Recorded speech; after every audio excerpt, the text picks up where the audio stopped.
Chapter first of history, ठीक है। How, when and where, कैसे, कब और कहाँ, मतलब कोई चीज कैसे घटी, मतलब वो घटना कैसे हुई, कब हुई, कौन से ईयर में हुई और कहाँ पर, किस स्थान पर हुई। प्राचीन काल में इन सभी घटनाओं के बारे में जानकारी हासिल करना ही हमारा इतिहास कहलाता है। मीन आज का जो एक दिन बीतता चला जाता है वो हमारे हिस्ट्री में काउंट होता चला जाता है। क्लास 6 में हमने बिल्कुल वैदिक हिस्ट्री के बारे में पढ़ा। 7th में हमने मेडिवल टाइम, जो आपके मुस्लिम्स आ गए थे, उन हिस्ट्री के बारे में पढ़ा, लगभग आपकी 17th सेंचुरी तक। आपकी 8th सेंचुरी से 17th सेंचुरी तक हमने क्लास 7th में पढ़ा। और अब हम आपकी 18th सेंचुरी से 20th सेंचुरी के बारे में बात करने वाले हैं इस बुक के अंदर। फर्स्ट चैप्टर है, इसमें आपको इस बुक के बारे में इंट्रोडक्शन दिया जाएगा कि वास्तव में ये बुक है और इसके लिए हमें कहाँ से, जो हिस्ट्री की जो बुक है, जो हिस्ट्री का जो मैटर है, उसके लिए कहाँ से हमें सोर्सेज मिले हैं, ठीक है। इतिहास हमें क्या बताता है, हिस्ट्री होती क्या है, बस इसी के बारे में हम इस चैप्टर में जानने वाले हैं। एक टाइप का इंट्रोडक्शन दिया है। देखिए, you have already read about the ancient and the medieval Indian history. फिर you have already read, आप पहले से ही पढ़ चुके हैं ancient, प्राचीन हिस्ट्री के बारे में जो क्लास 6 में पढ़ी थी, and the medieval Indian history और मध्यकाल का भारतीय इतिहास जो आपने क्लास 7th में पढ़ा था। This book deals with the modern period of Indian history. अब इस बुक में आप हिस्ट्री के आधुनिक इतिहास के बारे में बात करेंगे। It throws light on the life of the people along with the political and the military events. करें, इसमें लोगों के जीवन पर और साथ साथ उनकी राजनीतिक और उनकी जो सैनिक घटनाएं हुई उन पर प्रकाश डालेंगे। The development in Indian society, भारतीय सोसाइटी का विकास कैसे हुआ। द एजुकेशन सिस्टम, शिक्षा की प्रणाली कैसे विकसित हुई। द न्यू टेक्नोलॉजी, नई नई तकनीकों का विकास कैसे हुआ। And its impact on art, इसका क्या क्या प्रभाव पड़ा आर्ट कला पर, लिटरेचर साहित्य पर, आर्किटेक्चर वास्तुकला पर, have also been dealt with this volume। Volume मतलब इस पार्ट में, इस खंड में हम इसी के बारे में बात करने वाले हैं। मीनिंग ऑफ हिस्ट्री, हिस्ट्री क्या होती है, what is the meaning of history. ये क्वेश्चन भी बन जाता है यहाँ से आपका कि डिफाइन हिस्ट्री या what is the meaning of history. History is the description of the people, place and events of the past written chronologically. देखिए, हिस्ट्री एक डिस्क्रिप्शन है, एक विवरण है, किसका, लोगों का विवरण, स्थान का, प्लेसेस, जगहों का, घटनाओं का जो पास्ट में घट चुकी हैं, चैनोलॉजिकली होती है एक तिथि के अनुसार, मतलब कौन से वर्ष क्या हुआ, उसके बाद क्या हुआ। जब हम सभी तिथियों को एक साथ क्रम में लिखते हैं, ठीक है, उसको हम तिथि क्रम अनुसार बोलते हैं। It is a description of the lifestyle, इसमें लोगों की लाइफस्टाइल का डिस्क्रिप्शन दिया है कि उस समय में लोगों का जीवन कैसा था, वो विवरण बताया गया है। कस्टम्स, उनके रीति रिवाज कैसे थे। ट्रेडिशन, क्या क्या उनकी प्रथाएं थी। कल्चर, कैसा उनका कल्चर था। रिलीजियस बिलीफ, क्या क्या उनके धार्मिक विश्वास थे। And the occupation of our ancestor, ancestor होते हैं पूर्वज। यस प्रिया बोलो। क्रोनोलॉजिकली, तिथि के अनुसार, सभी घटनाओं को तिथि के अनुसार लिखना, एक क्रम में लिखना, पहले कौन सी घटना हुई फिर कौन सी घटना हुई, ठीक है। एंसेस्टर होते हैं हमारे पूर्वज, कि ये डिस्क्रिप्शन है, एक हिस्ट्री एक ऐसा डिस्क्रिप्शन है जिसमें लोगों के लाइफस्टाइल, उनके ट्रेडिशन, उनके कस्टम, रिलीजियस बिलीफ, उनके धार्मिक विश्वास, सब के बारे में विवरण दिया गया है। It also deals with the social and the political system of past, और इसके साथ साथ ये बताता है कि सोशल और पॉलिटिकल सिस्टम कैसा था, सामाजिक और राजनीतिक जीवन कैसा था, लोग कैसे उस समय में सामाजिक और राजनीतिक जीवन के साथ अपनी सेटलमेंट करते थे। इन दिस बुक, इस बुक के अंदर the progress of Indian society, किस तरीके से भारतीय समाज ने प्रोग्रेस किया, इसके बारे में हम बात पढ़ेंगे। और एजुकेशनल सिस्टम, हमारी शिक्षा नीति किस प्रकार विकसित हुई, एंड द टेक्नोलॉजी, नई नई टेक्निक का विकास कैसे हुआ, एंड द इफेक्ट, और उसका कैसे कैसे प्रभाव पड़ा, क्या क्या प्रभाव पड़ा आर्ट पर, आर्किटेक्चर पर, एंड लिटरेचर पर हैव आल्सो बीन डिस्कस, उन सब पर डिस्कस किया जाएगा जितने भी चैप्टर्स इसमें आने वाले हैं। इंपॉर्टेंस ऑफ डेट, डेट की इंपॉर्टेंस क्या है, डेट हमारे लिए क्यों इंपॉर्टेंट होती है, डेट्स क्यों महत्वपूर्ण है। आपने देखा हिस्ट्री के बारे में बात करते हैं तो हमें बहुत सारी डेट याद करनी है, और डेट याद करना हमें थोड़ा सा बोरियत लग सकता है, हम भूल जाते हैं हम डेट्स को याद करना। तो बेटा डेट्स को जब याद करना हो तो हमें उसको एक स्टोरी के मेथड से याद करना चाहिए, या फिर सारी की सारी डेट्स को हम क्रम में लिखें। मतलब जैसे कि पहले 1526 में क्या हुआ, 1530 में क्या हुआ, 1540 में क्या हुआ, ऐसे डेट वाइज लिखकर उनके इवेंट जब हम सामने लिखेंगे और जब हम बार बार उन्हें पढ़ेंगे तो वो डेट और उनकी घटनाएं हमें याद हो जाएंगी। वरना पहले अगर हम 1400 की बात करते हैं, फिर हम 1200 की, फिर 1600 की, तो हम कंफ्यूज हो जाते हैं। डेट याद करने का सबसे अच्छा मेथड है कि हम उनको एक सीक्वेंस में लिखें और उनकी घटनाओं को उनके सामने लिख दें, तभी हम उसे याद कर सकते हैं काफी लॉन्ग टाइम तक। इम्पोर्टेंस ऑफ डेट, डेट की इम्पोर्टेंस क्या है। The study of history include the study of dates. Study of history, history की स्टडी में क्या शामिल होती है, स्टडी ऑफ डेट्स, डेट्स की स्टडी करना। हमें सभी डेट्स का पता होना चाहिए, कौन से इवेंट कौन सी डेट को हुए थे। Dates are important for the systematic and the chronological study of India. कहते डेट्स बहुत ही इंपॉर्टेंट हैं, यदि हम उसको एक सिस्टमैटिक ढंग से अगर हम उसे लर्न करना चाहते हैं और तिथि के अनुसार अगर हम उसे लर्न करें तो हिस्ट्री डेट्स हमारे लिए बहुत ही इंपॉर्टेंट है कि सभी घटनाएं कौन कौन से समय में हुई हम उन्हें लाइन वाइज याद करें। However, it is very difficult to tell the defined date of some important event. फिर however जब भी बहुत मुश्किल हो जाता है, it is very difficult, बहुत मुश्किल है to tell the defined date, कि defined date वही निश्चित डेट को बताना। some important events, कुछ important events के लिए उनकी निश्चित डेट को बताना हमारे लिए बहुत मुश्किल हो जाता है। और एग्जाम्पल इज लिखा हुआ है ना बेटा, इट इज कर लो। It is difficult to fix a date for events, किसी इवेंट के लिए डेट फिक्स करना कि भाई इसी डेट को ये इवेंट स्टार्ट हुआ था। Which took place over a certain period of time, जो कि एक निश्चित समय में हुआ। One such event was the occupation of India, उनमें से एक इवेंट था भारत का व्यवसाय। ऑक्यूपेशन क्या था, बाय द ब्रिटिश, ब्रिटिश लोगों के टाइम में। In such cases, we can mention a time period, but cannot fix a defined date. कह रहे हैं इन सब चीजों में हम टाइम पीरियड को तो मेंशन कर सकते हैं, लेकिन हम कोई एक फिक्स डेट नहीं बता सकते। अब देखिए मेन इवेंट्स क्या बताए गए हैं आपके मॉडर्न हिस्ट्री के main events of modern history. Modern history के मेन इवेंट्स क्या क्या हैं उनके बारे में हम बात करेंगे। देखिए सबसे पहले बात करते हैं हम, क्योंकि मॉडर्न हिस्ट्री है, ब्रिटिश काल है ये, जब ब्रिटिश ईस्ट इंडिया कंपनी आई भारत में। ईस्ट इंडिया कंपनी जब भारत आई, कैसे स्थापित हुई, कब स्थापित हुई, उसके बारे में। ठीक है, ये मेन इवेंट है establishment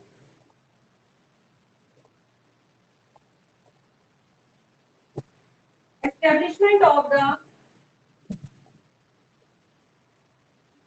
east India company.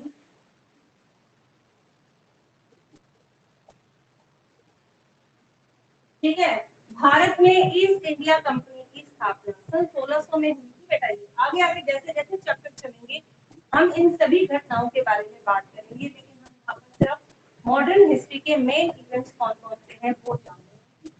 Bharat में ईस्ट इंडिया कंपनी की स्थापना का होना, ब्रिटिश का एडमिनिस्ट्रेटिव सिस्टम,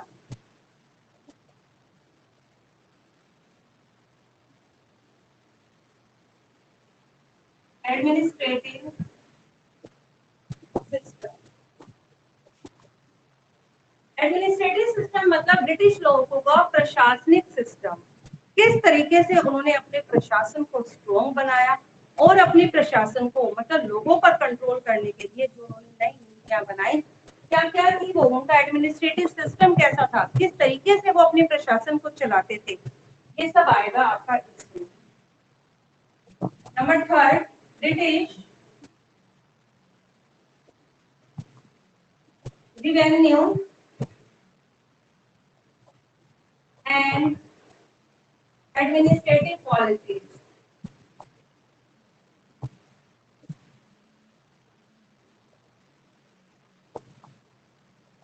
कि ब्रिटिश लोगों का रेवेन्यू, कर प्रणाली और उनकी जो प्रशासनिक एडमिनिस्ट्रेटिव प्रशासन को लेकर जो उन्होंने नई नई नीतियां चलाई, किस तरीके से उन्होंने लोगों के व्यवसाय को खत्म किया, ज्यादा से ज्यादा प्रॉफिट कमाने का उन्होंने सोचा, किस तरीके से उन्होंने बाकी के जितने भी राज्य थे किस तरीके से उनका कंट्रोल किया, क्योंकि ये तो एक कंपनी बनकर आई थी यहाँ पर, इसका काम था सिर्फ भारत में आकर व्यापार करना। लेकिन ये धीरे धीरे भारत के शासक बन बैठे।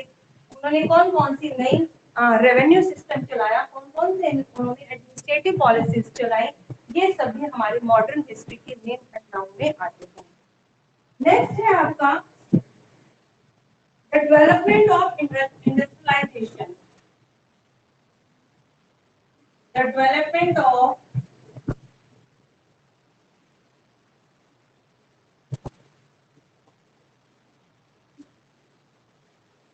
इंडस्ट्रियलाइजेशन।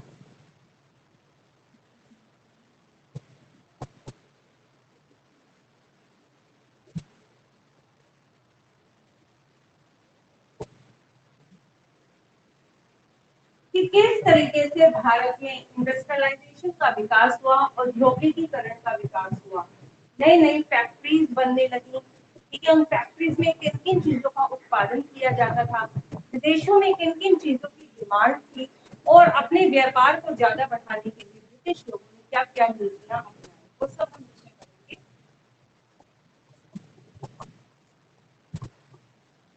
नेक्स्ट है the first war of independence.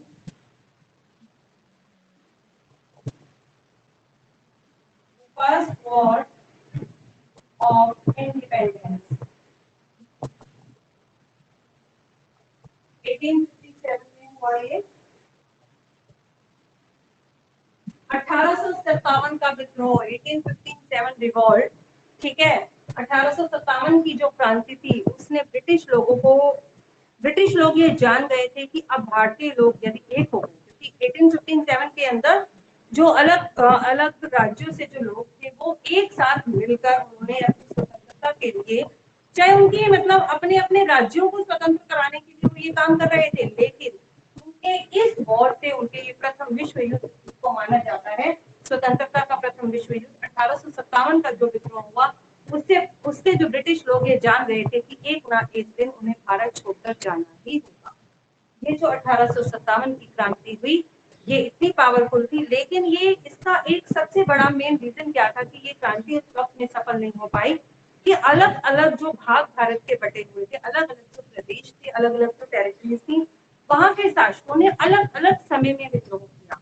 ठीक है, वो एक साथ मिलकर आगे नहीं आए, बल्कि उनकी कुछ पर्सनली उनके रीजन थे जिसके कारण वो लड़ रहे थे। एक साथ मिलकर उन्होंने सामूहिक रूप से विद्रोह नहीं किया। यदि विद्रोह एक साथ इकट्ठा हो जाता तो हमारा देश लगभग 90 साल पहले ही आजाद हो जाता, लेकिन अलग अलग टाइम में हुआ, अलग अलग एरिया के अंदर हुआ, जिसके कारण ब्रिटिश इस विद्रोह को दबा पाए। लेकिन वो जान गए थे कि भारतीय जो है अब ज्यादा देर तक वो उन्हें नहीं रोक पाएंगे, उन्हें स्वतंत्र करना ही होगा। नेक्स्ट है द न्यू एजुकेशन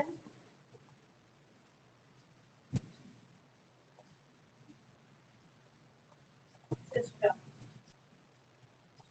नया एजुकेशन सिस्टम स्टार्ट हुआ। पहले इंडिया में एजुकेशन सिस्टम क्या था कि गुरु पढ़ाते थे और शिष्य सुनते थे, ठीक है। लेकिन अब जब ब्रिटिश यहाँ पर आए तो उन्होंने वेस्टर्न एजुकेशन को यहाँ पर लेकर आए। इंग्लिश भाषा लोग सीखने लगे, उसके साथ साथ नई नई टेक्निक सीखने लगे। तो शिक्षा में क्या क्या परिवर्तन हुए, इसके बारे में हम इस इवेंट के बारे में बात करेंगे। नेक्स्ट है आपका social religious reform movement. Social religious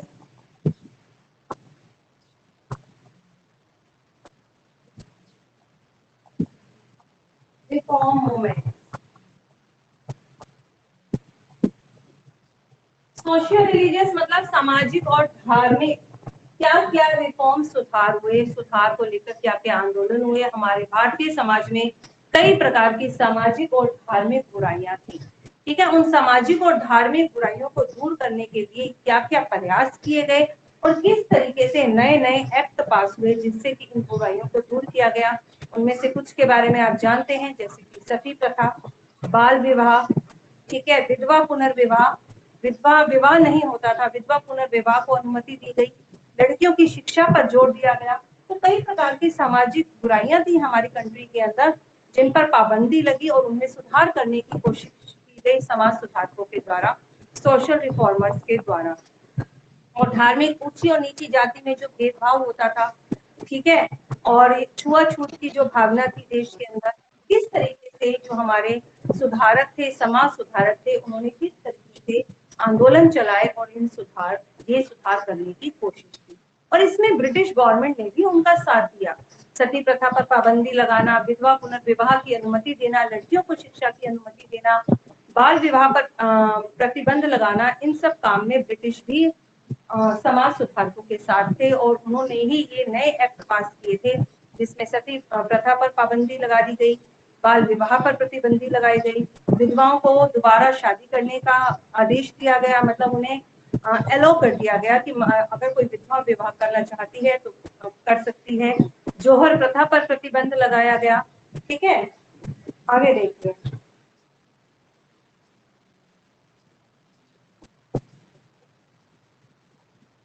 Factors promoting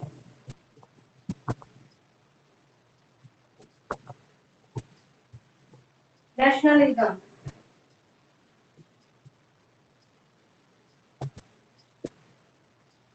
देखिए वो कौन कौन से फैक्टर थे, वो कौन कौन से कारक थे जिसके कारण राष्ट्रीयता की भावना लोगों के अंदर बनी, लोगों के अंदर एकता की भावना आई और वो अपने राष्ट्र को, अपने देश को आजाद कराने के लिए वो एक साथ आगे आए। क्या क्या ऐसे कारक थे, क्या ऐसा हुआ कंट्री के अंदर कि जो अलग अलग प्रदेशों के लोग थे वो मिलकर एक साथ हो गए।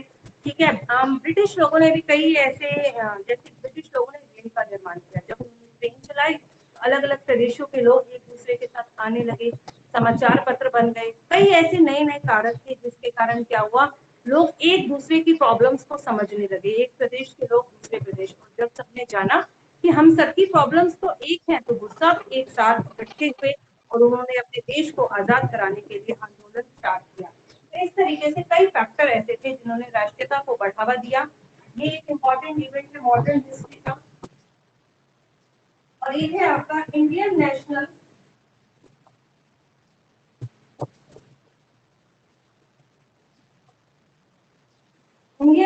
Movement and the freedom struggle.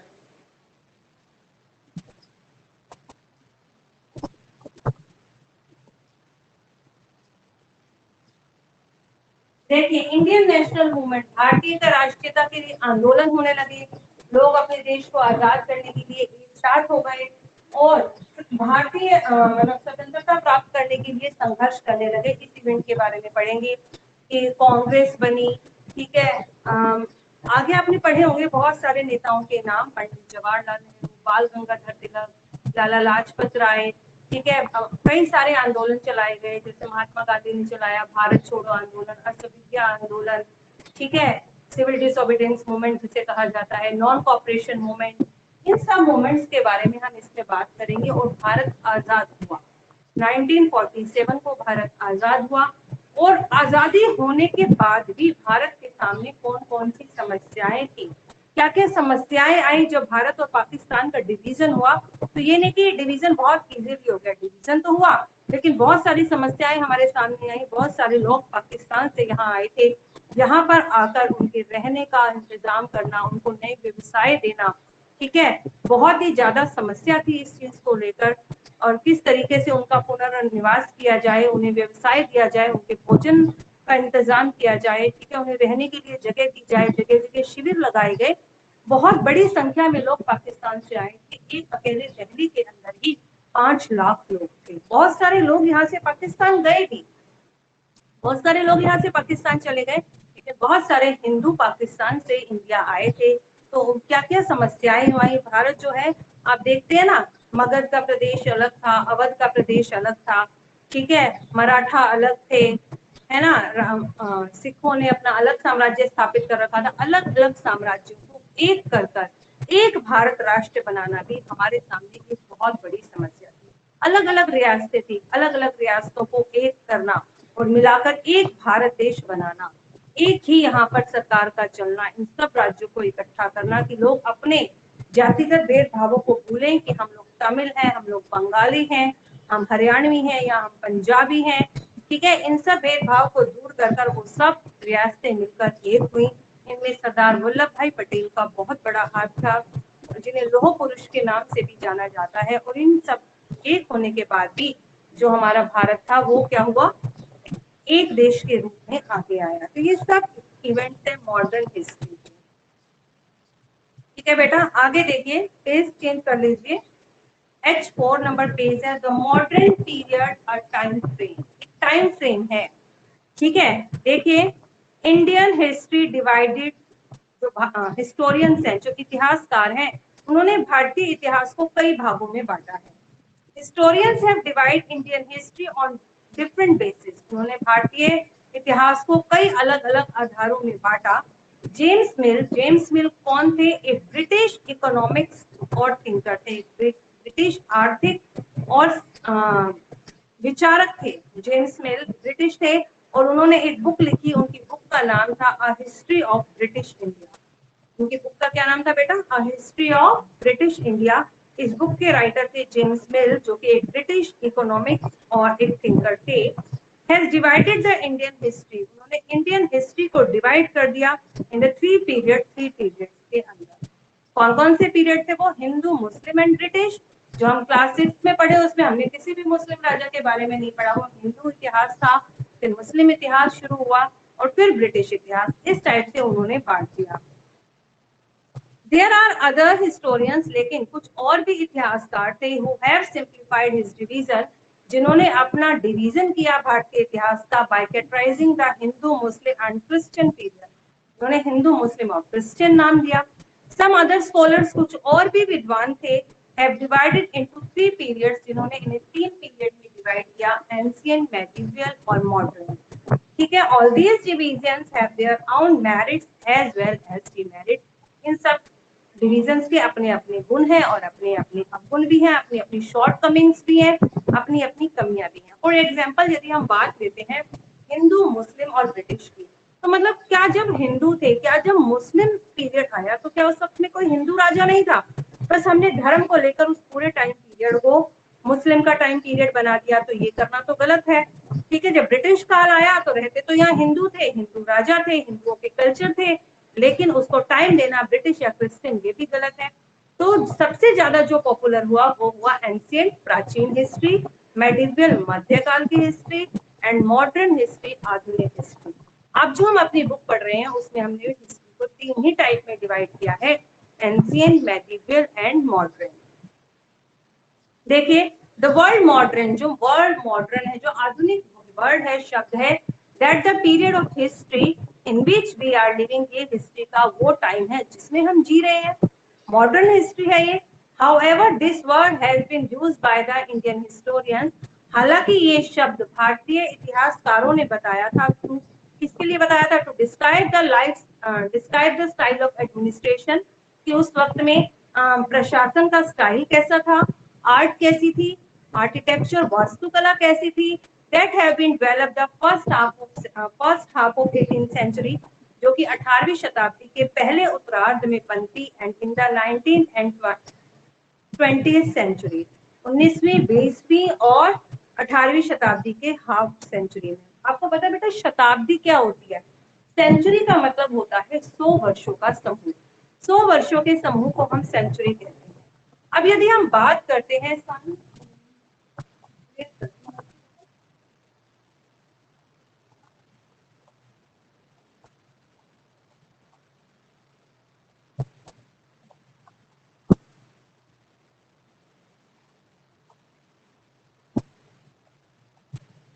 देखो बेटा, यदि मैं बात करती हूँ 1530 तक, ये कौन सी सेंचुरी है?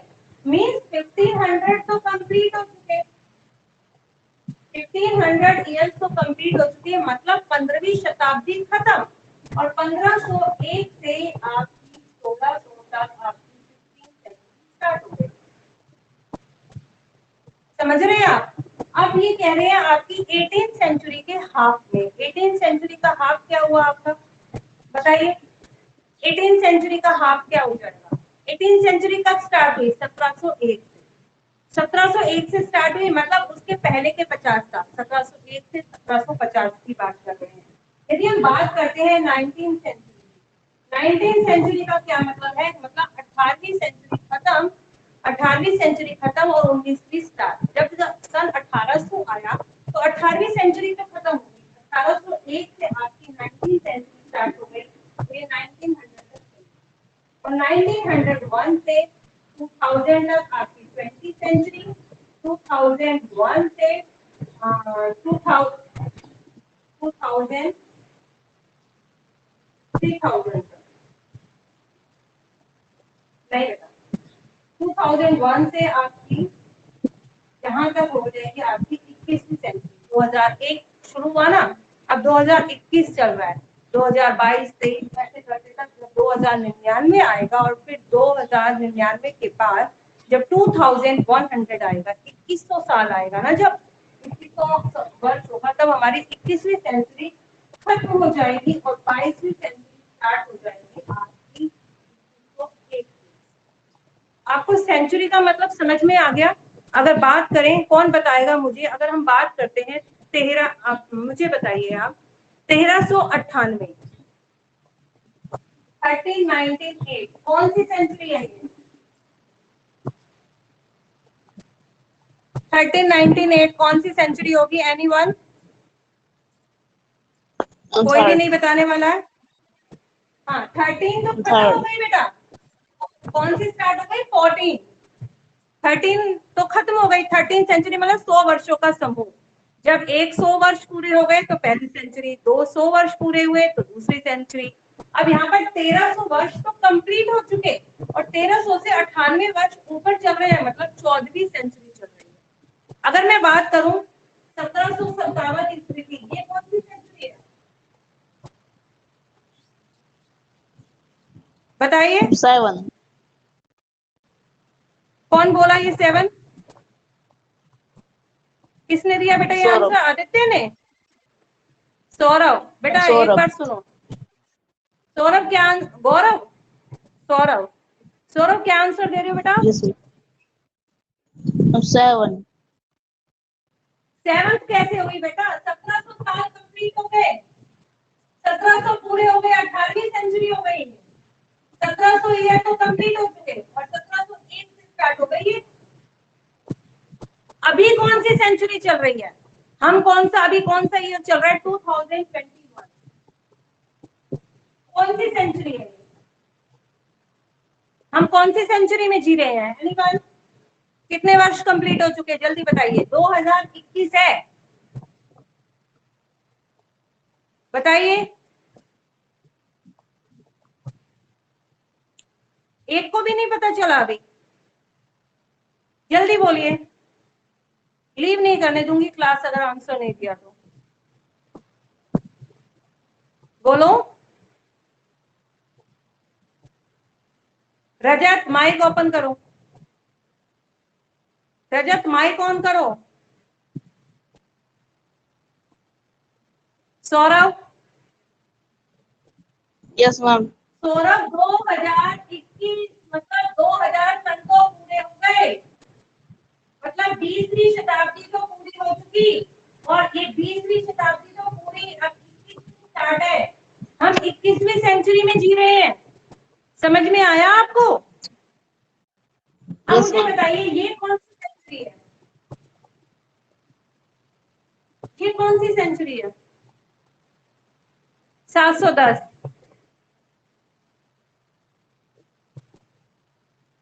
100 वर्षों का समूह होता है, अगर आप इसको 100 से डिवाइड कर देंगे 700 तो कंप्लीट हो गए, कौन सी चल गई अब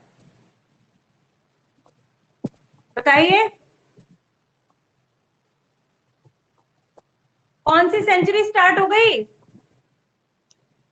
8th। Gargi, Gargi ma'am at Gargi बताइए मैम बेटा, एट बताइए बेटा। 8th सेंचुरी स्टार्ट हो गई, वेरी गुड। अभी बताइए ये कौन सी सेंचुरी है? Rajat, open your mind. 10 Rajat कौन सी है? जल्दी जवाब दो Rajat. Ma'am can I tell yes, बताइए, बताइए कौन बता रहा है इसका आंसर?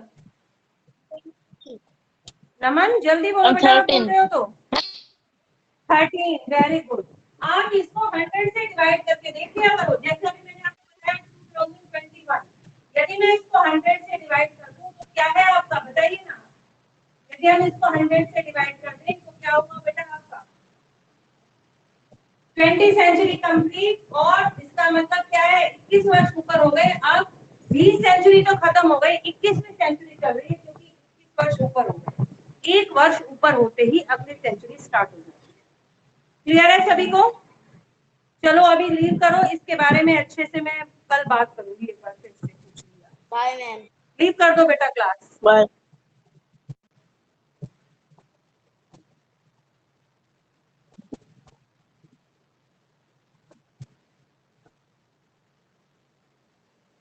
लीव करो, सचिन लीव करो।